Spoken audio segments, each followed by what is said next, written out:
Hello, my name's Linda. I'm from Hope Church, Bromley. Um, I'm reading about Hebrews chapter 6, verses 13 to 20.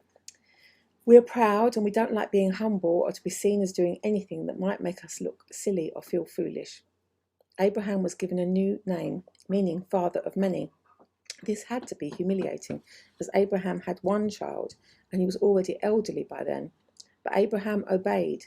We don't hear him in the Bible moan, complain, be timid, or hide. He was bold. He simply adopts his new name because God told him to. Patient faith is costly, but it doesn't go unrewarded.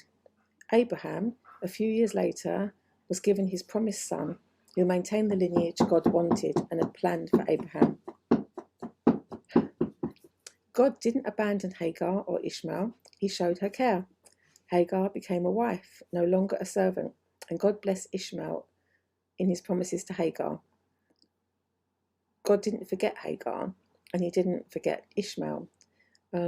Hagar returned to Abraham and Sarah after running away as a wife, no longer a servant, and her son, which may sound to us a bit unpleasant to have a son that's going to be a wild donkey of a man, to Hagar had a different meaning entirely.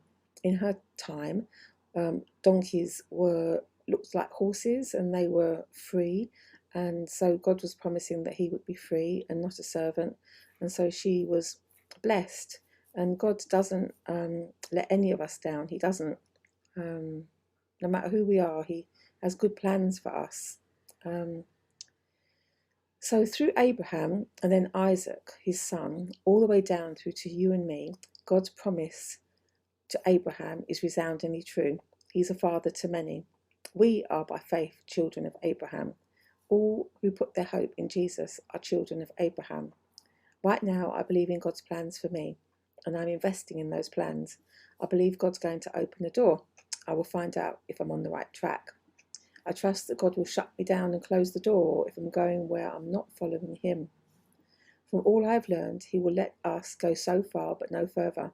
If we are wrong, don't be afraid. He will let us slip through his fingers. He will not do that. He loves us. We are his children, and he's a faithful God. If we trust in him, he does keep his promises. He may let us jump the gun, go down blind alleys in a rush to make things happen, or think we can know better and even try to outthink God.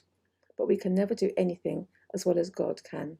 Trust he will not let you go once you are his. To encourage you, I fell away from my faith for several years. Did God give up on me?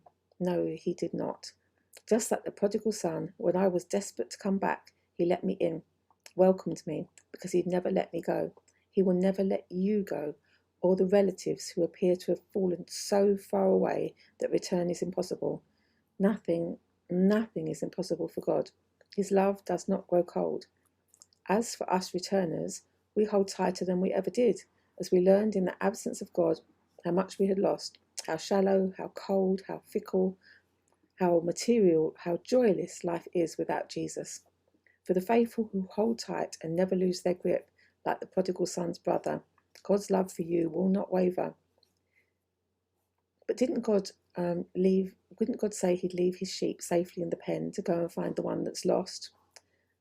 None of us are ever forgotten by God. None of us. He will always come to find us, and he'll always look after all of his sheep. No one is perfect. We all fall short, but we are never out of God's line of vision, or out of his heart, or his plans for us. His plans remain. His word is solid. You know, Abraham prayed. He didn't forget God. We too must pray without ceasing.